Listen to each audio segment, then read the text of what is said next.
لڑکی کے والد نے اپنی بیٹی کے جہیز کے سامان کے لیے، خوشیوں کے لیے بہت بڑی قربانی کا فیصلہ کر لیا۔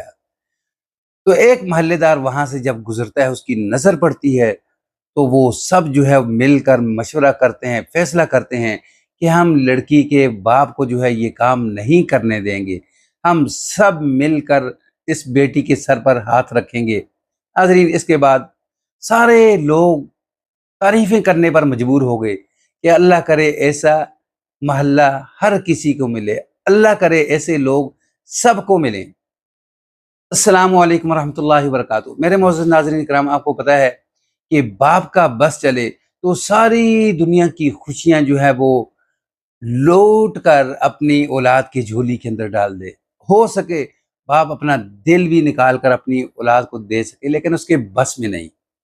حاضرین، ایک باپ جو ہے وہ اپنی بیٹی کو باپ بھی اور ماں بھی بن کر پالتا ہے، کیونکہ لڑکی کی والدہ انتقال کر جاتی ہے، اس کے بعد اکلوتی بیٹی ہوتی ہے، باپ دوسری شادی نہیں کرتا، تو اپنی اس بیٹی کی پرورش کرتا ہے، پڑھا لکھا کر یعنی بڑے عہدے تک پہنچا دیتا ہے، بڑے مقام تک پہنچا دیتا ہے۔ 24-25 سال کی عمر ہوتی ہے تو باپ جو ہے وہ فیصلہ کر لیتا ہے کہ اب بیٹی کی شادی کر لی جائے۔ وچولی رشتہ کروانے والی آتی ہے اور رشتہ لے کر آتی ہے، دیکھا جاتا ہے تو اس کے بعد پسند کر لیا جاتا ہے کہ لوگ اچھے ہیں، رشتہ پکا ہوتا ہے، تاریخ فکس ہو جاتی ہے، تو وچولی جو ہے ایک سامان کی لسٹ جو ہے وہ لا کر لڑکی کے والد کے ہاتھ کے اوپر رکھتی ہے۔ تو اس کے بعد لڑکی کا والد اب سوچتا ہے کہ یہ 40 سے 50 لاکھ روپے کی رقم بنتی ہے، اب میرے پاس تو اتنے پیسے بھی نہیں ہیں، میں کیا کروں گا؟ تو وہ مجبور ہو کر ناظرین باہر جو ہے مکان کے اوپر لکھ کے لگا دیتے ہیں مکان برائے فروخت۔ وہاں سے اچانک کریم بھائی نام نہیں ہے یہ محلے دار کا، میں اپنی طرف سے کریم بھائی کہہ رہا ہوں، کریم بھائی وہاں سے گزرتے ہیں، ان کی نظر پڑتی ہے تو وہ سوچتے ہیں کہ بیٹی کی شادی بھی رکھی ہوئی ہے، تو ہو سکتا ہے کہ اسی مجبوری کی وجہ سے مکان جو ہے وہ برائے فروخت ہو۔ تو پوچھتے ہیں دروازہ کھٹکھٹا کے لڑکی کے والد سے کہ آپ نے یہ کیا کیا؟ تو انہوں نے کہا کہ بیٹی کی شادی ہے، کچھ مجبوریاں ہیں، تو میری اکلوتی اولاد ہے، بیٹی ہے، تو میں نے سوچا کہ کیوں نہ اپنی اس بیٹی کے لیے جو ہے، اس کی خوشیوں کے لیے جو ہے یہ جو ہے قربانی دے دوں۔ کریم بھائی وہاں سے خاموشی سے جاتے ہیں، رات کو جا کر مشورہ کرتے ہیں، سارے محلے داروں کو اکٹھا کرتے ہیں، تو کوئی محلے دار جو ہے وہ کہتا ہے کہ میں 1,00,000 دوں گا، کوئی کہتا ہے میں 2,00,000 دوں گا۔ 4-5 دن کے اندر یہ رقم جو ہے 30 سے 40 لاکھ کے قریب پہنچ جاتی ہے۔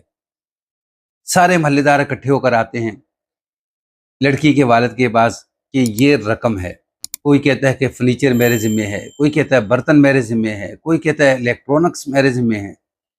تو ناظرین لڑکی کے والد کو کہتے ہیں کہ یہ باہر جو آپ نے لکھ کر لگایا ہے نا مکان برائے فروخت، اسے مٹا دیں، یہ آپ کی بیٹی نہیں، یہ ہماری بھی بیٹی ہے، یہ آپ کا فرض نہیں، یہ ہمارا بھی فرض ہے۔ حاضرین باہر جو ہے فوراً وہاں کسی برش کے ساتھ مٹا دیا جاتا ہے۔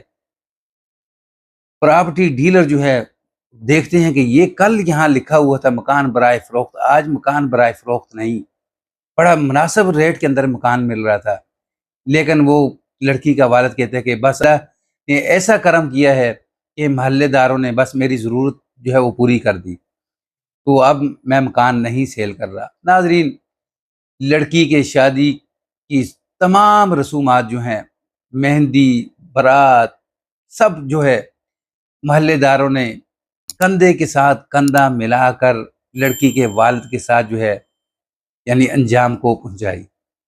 کیا کہیں گے آپ ایسے محلے داروں کے لیے؟ کیا کہیں گے آپ ایسے لوگوں کے لیے؟